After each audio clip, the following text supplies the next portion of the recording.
Magandang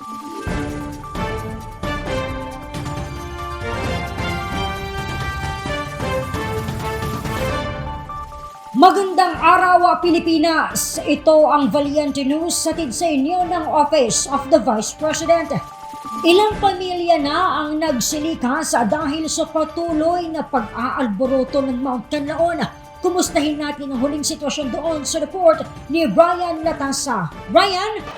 Claudette, mahigit isang buwan nang nanatili dito sa evacuation center ang mga apektadong residente dahil sa patuloy na pag-alboroto ng Mount Canlaon dito sa bayan ng La Castellana, Negros Occidental. Binisita ng mga kawani ng Office of the Vice President ang Don Robles Elementary School na isa sa mga evacuation center sa bayan ng La Castellana, Negros Occidental.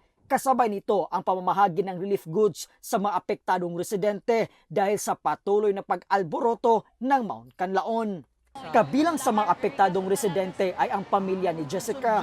Kuwento niya, agad silang lumikas patungong La Castellana kasama ang kanyang buong pamilya matapos ang pag-alboroto ng Mount Canlaon.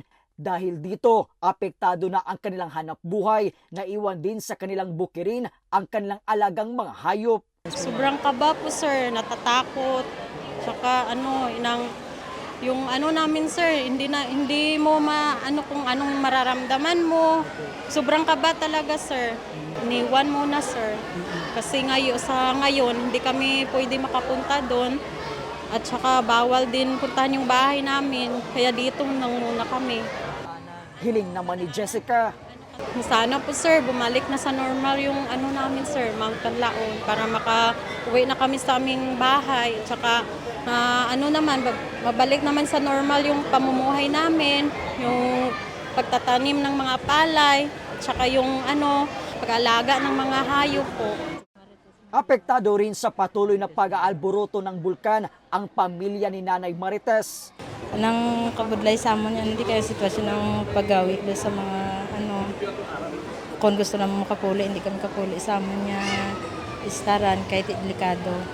Kasama sila Nanay Marites at Jessica sa maraming kababayan natin na hinandugan ng bigas mula sa tanggapan ng pangalawang Pangulo sa bayan ng La Castellana, Negros Occidental. Maraming salamat po talaga sa bigas na binigay niyo sa amin.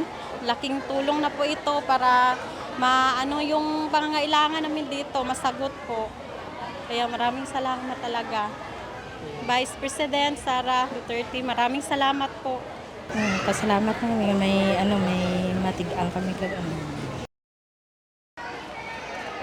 At yan muna ang huling kaganapan mula dito sa bayan ng La Castellana, Negros Occidental sa patuloy na pag-alboroto ng Mount Canlaon. Claudette?